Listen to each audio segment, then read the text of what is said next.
you know, you know. But if you don't know, I hope you don't know. This is one of those cases where I don't want you to know. I just want you to take this tip so you never find out. Tell me what you see in me. Hey girl, welcome or welcome back to my channel. If this is your first time seeing my face, hi, my name is Kafui, and in today's video we're going to be getting into some hygiene tips that I wish someone told me sooner.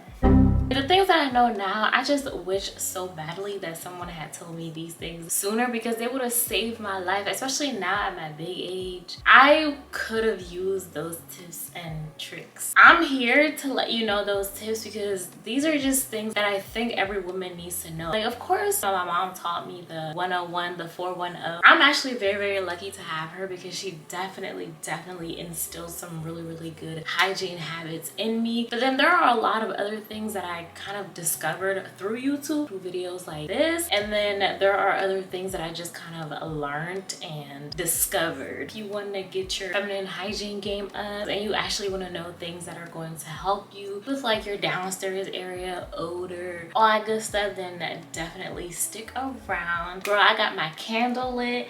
I got me a little drinky drink. It's not actually a drink, I just have a glass of water. Grab yourself a drink as well and let's get into this chat.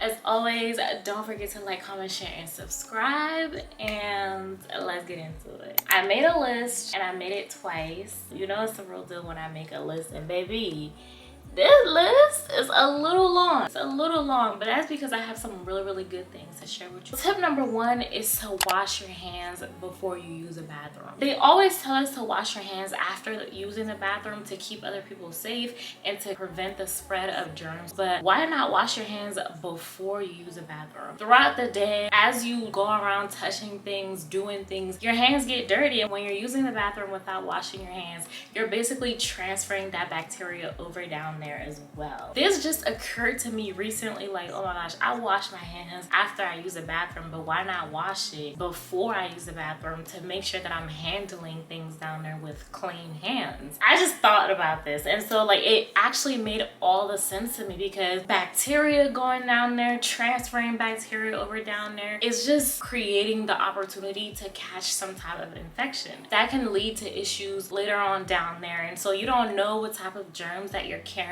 on your hands, so it's always good to wash your hands before you use a bathroom. That way you're touching everything down there with fresh, clean hands. The second tip is drink up. Girl, you have to drink up. What do I mean by drinking up? I mean staying hydrated. Now bear with me because this sounds a little cliche, but like, it's true. You have to stay hydrated. You have to stay hydrated because hygiene is an internal affair. Staying hydrated and eating a healthy diet has a direct impact on your feminine hygiene. Drinking enough water helps flush out toxins from your body and also lubricates your downstairs area, because she needs to be lubricated as well. And so having a balanced diet in fruits, veggies, and probiotics helps maintain that area by promoting good and beneficial bacteria, because you start to get infections and issues, odor, you know, just all the things that you don't want down there when there is an imbalance in good bacteria versus bad bacteria, because you have good bacteria as well as bad bacteria, right? Believe it or not, you have good bacteria.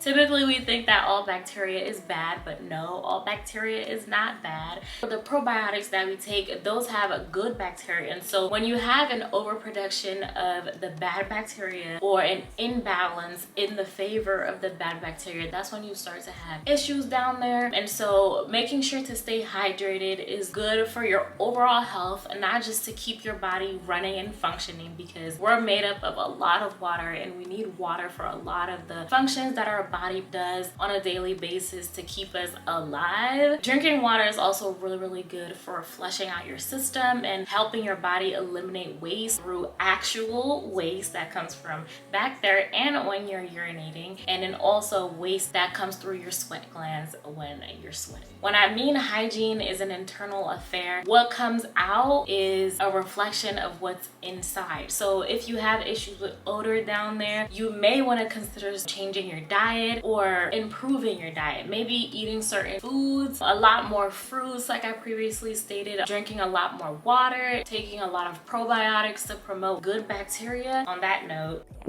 because I say that hygiene is an internal affair, that leads me to my second point, which is yeast infections. All right, so I just looked it up, and a yeast infection is actually caused by a fungus. Girl. Yeast infections, if you've ever had one, I know I've had one before. It's actually quite common, I want to say. And a lot of people just keep it on the low because like I said, it's a little embarrassing, but this is a no judgment zone. Yeast infections can happen to anybody, no matter how clean you are. They're usually easy to treat and they're not such a big deal, but the symptoms are terrible. Itching to the extent that it could lead to burning, just discomfort down there, odor. There are a lot of over-the-counter options for treating it. You could also go to the doctor to treat it. But one thing that I always recommend on my channel, because I've spoken about it before, to kind of get rid of that is the boric acid suppositories. Now these things are potent and they are really good for combating any yeast infection, any bacterial vaginosis. In my Amazon haul video, I spoke about this because I actually got it from Amazon. I was raving about how I had what seemed to be an incurable yeast infection, and I kept trying all these different products to get rid of it and it wouldn't go away. But after I tried this and used it as directed, I've been good ever since. I have never experienced anything like that ever. I was cured for good. And if you know anything about yeast infections, they can be recurring. So if you get one, you may get another one again, but girl, I have been free. And it also helps a lot with odor down there and just balancing your pH out. Now you don't want to use it too much or too often because at the end of the day, it is rat poison. So use it accordingly. Okay, use it accordingly. Number 3 is making a habit of frequently changing your undergarments. Now, when I say this, I mean both changing your undergarments such as bras, panties. I mean changing those every couple months. I think the rule is every 3 months, and also changing them out daily. Even your bras, especially your panties, they're around areas that you tend to sweat in. Like for example, your bra is here and your underarms are right where your bra is too. So they can also get smelly and catch bacteria. But especially your undergarments, you need to make sure to change those daily. Your coochie girl, your girl downstairs, she sweats, okay? She produces odor, releases things. And so when you're having discharge, because your girl downstairs, that's a normal function that she performs, constantly detoxifying herself. And so when that area is constantly moist for long hours at a time, it causes odor, a really pungent odor, because it's mixed with sweat and then it's mixed with the actual discharge. It's mixed with the bacteria. Keeping those wet items on your body not only causes odor, but it's the perfect environment for bacteria to grow, which will lead to even more odor. And so you just want to make sure that you're constantly changing those out to keep that area fresh. And then of course, preferably you want to wear cotton underwears because those are breathable and you want your girl to breathe, and it helps with just eliminating the odor because you're not keeping that there for so long. When it comes to your bras don't really experience what your panties do, but it's also good to change your bras often and wash them often as well, because they also tend to harbor odor as you continue to wear them throughout the day. And you're wearing them for, you know, maybe I'm assuming long periods of time, and so you want to make sure that you're constantly washing and keeping those clean, and then also changing them out. The 4th tip is to use an antiperspirant. Now notice that I said antiperspirant. When it comes to deodorants, not all deodorants are made alike. You want to use something that keeps the sweat at bay, something that prevents you from perspiring, aka sweating. Why? Because sweating produces a warm and moist environment for bacteria to grow, which we don't want any of that. Also because when you sweat, you tend to build up that odor, because sweating is a a way for your body to naturally detoxify itself, and so it's releasing things that aren't good, which is why you're sweating them out. Of course, you want to use deodorants to prevent smell, but you also want to make sure that you're using antiperspirants, because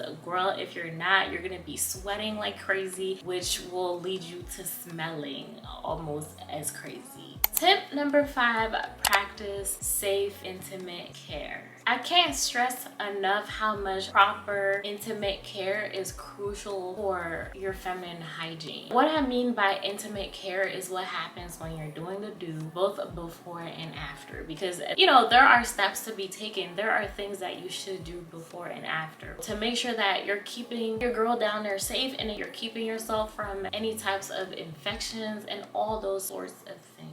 Safe intimate care looks like peeing both before and after you get intimate. Just like my first tip, this tip is about using the bathroom before you get intimate, right? Because you want to make sure that you're flushing out anything that's there before you get intimate, so that it's not in a way getting pushed up there further while you're getting intimate. And then also you want to make sure that you're wiping and keeping that area clean and fresh before you do the do. And then of course after you do the do, you want to make sure to do the same exact thing. So peeing afterwards, and then also wiping to make sure that the area is clean of anything that may have been deposited there.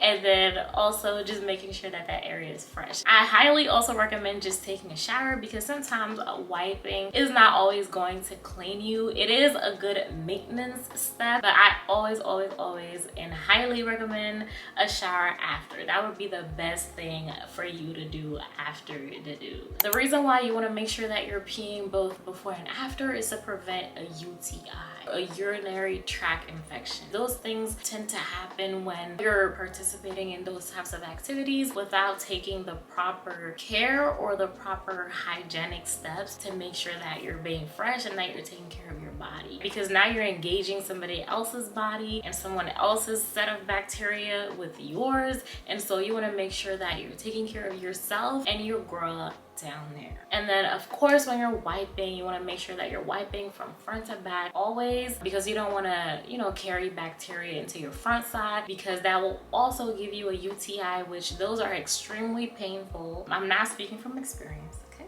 I'm not speaking from experience, but from what I've heard, they are extremely painful, and so you don't even want to have one in the first place. So trust me girl, just make sure that you're peeing both before and after, and wiping from front to back. The wiping tip goes for any time that you're wiping, for no matter what reason. Even when you're peeing, because you should be wiping when you pee as well. Not only for number 2, but whenever you're wiping, make sure that you're wiping always from front to back, okay?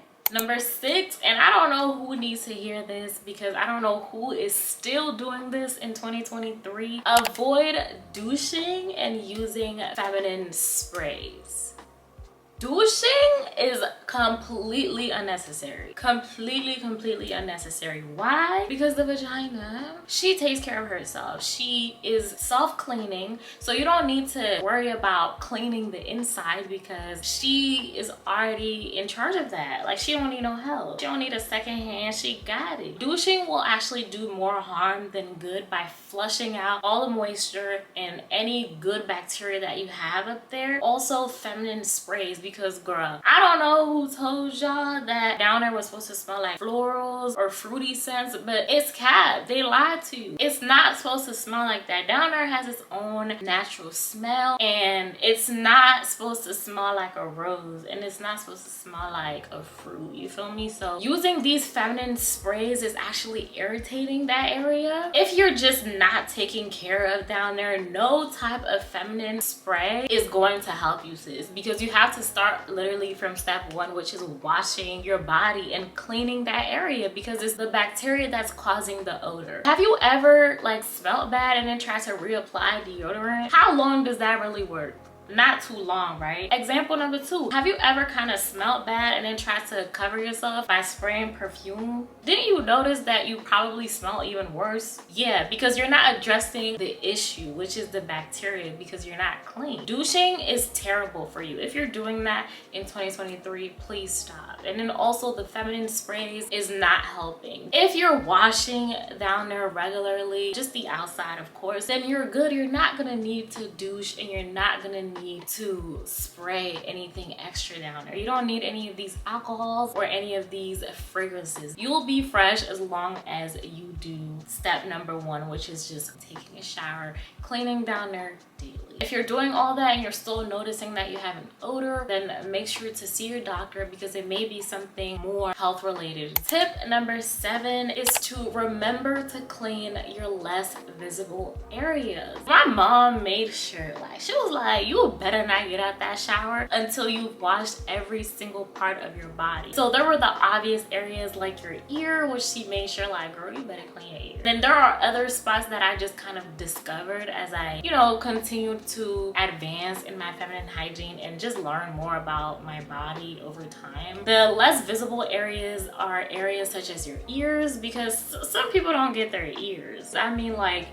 the inside of your ears, like these little crevices, yeah, because dirt builds up there. You want to make sure that you're getting the back of your ear, your inner ear, everywhere. You may smell good from head to toe, but then your ears are smelling and now you smell. It's just about the bacteria. As long as you have that bacteria, then you're going to smell no matter how much you take really good care of every other part of your body. If your ears are dirty and they sting, especially like earwax and stuff, you want to make sure that you're cleaning your ears and just making sure that your ears are clean. The other areas are the in-betweens of your fingers and then the in-betweens of your toes. I feel like some people forget that. Like, you want to make sure that you're getting these areas because they also carry dirt and they carry bacteria. So you want to make sure that you're also getting those smaller crevices that are not so obvious. You also want to get your spine, so that inner crevice of where your spine is, because sometimes even if you're using the loofah, like I use the African net and that's pretty long and I'm able to reach my back, but I have to actually like curve when I'm in the shower to make sure that I'm getting my full back. Naturally you have a curve in your spine, and so if you're just standing and you're scrubbing, you're not really getting that curvature of your spine. And so that's another area that I learned throughout the years dirt can also hide in. The other hidden area is your belly button. She's pretty hidden, she's there, but we don't really acknowledge her for real. But when it comes to hygiene, we have to acknowledge her. We cannot forget about her because dirt builds up in there too. Tip number 8 is to make sure that you're cleaning your piercings. This one was one that just kind of didn't occur to me as immediately as some of the other ones. But think about this, right? When you constantly wear jewelry and there's like, let's say you have these earrings in all the time. When you finally take it out, don't you notice that it has like a little piece of dirt or like something black that comes out? That's dirt. And a lot of the times when you're keeping these metals in your ear for an extended period of time, it builds odor, especially because again, bacteria leads to odor. That's the formula. Bacteria leads to odor. And so whenever there's bacteria building up around your earlobes and around your piercings, then that's something that's gonna cause odor. So you wanna make sure that every now and then you're taking out your piercings, cleaning them out with alcohol. Not your actual ear, but maybe the jewelry. And then with your actual ear holes, go in with witch hazel and just gently wipe them. Or just take out your jewelry and just let your ears breathe. Just like your girl downstairs, she needs to be aired out every now and then, so do other parts of our body. If you're like me and you wear jewelry all the time, you always need to have something in your ear. Definitely use that tip so that you're making sure that you're practicing good ear hygiene. Tip number 9 is to use antibacterial soap. What did I say about the formula? Bacteria equals odor.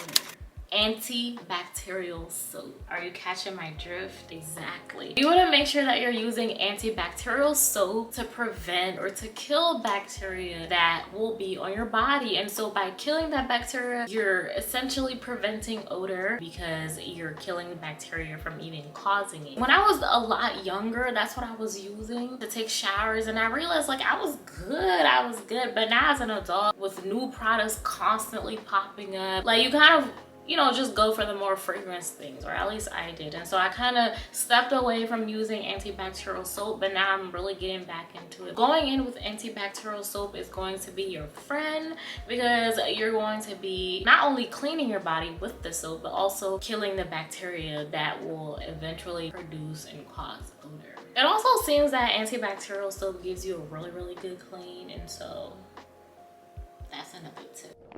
My last tip is to wash your hair, girl. Now, when I was a kid, I'm not even gonna say when I was a kid because it wasn't too long ago. I was still like, let's say like a teenager, a preteen, but I used to keep some of my hairstyles in for months at a time, and I was not washing my braids out, girl, because my mom was not a fan of that, because she was like, your hair would mess up fast. And so you would just notice, especially in the summer, the amount of heat that just rises from your scalp. You can actually smell the dirt off of your scalp. It's just a very particular smell, girl. It is a very particular smell that I don't wish on anybody or their enemy. It's terrible. If it's a hot summer day and you're sweating and you smell that scent rising from your scalp, it's gonna make you sweat even more and then smell even more. That's why washing your hair is important, because you want to make sure, just like with the rest of your body, that you're washing the skin on your head, which is your scalp, because she sweats too. She has sweat glands just like the rest of her body, and she flushes out, right? The body flushes itself out through your scalp as well. So you want to make sure that you're just washing your scalp just to keep it clean and then to promote healthy hair growth. And then you want to make sure that you're just getting rid of the dandruff, dead skin, all that stuff. Girl, I cannot describe to you the type of scent that just rises off of your scalp. Like, if you know, you know, but if you don't know, I hope you don't know. This is one of those cases where I don't want you to know. I just want you to take this tip so you never find out. Even if you're a short hair babe or a bald headed babe, wash your scalp. Wash that scalp. So girl, that brings us to the end of this video. If you want, I can make a part 2, because I have a lot more tips and a lot more little tricks that I use to make sure that, you know, I'm keeping myself up and just making sure that I'm taking care of myself as a woman. If you have any tips for me, make sure to leave them down below, because I also try to pick up some new tips and tricks so your girl is in the market. As always, thank you so much for watching. Make sure to like, comment, share, and subscribe, and I'll see you in my next video. Bye. She in love and she been over once. It's not like I known her for months. This life it allowed me to take what I want. It's not like I know what I want. It's not like I know what I need. I get some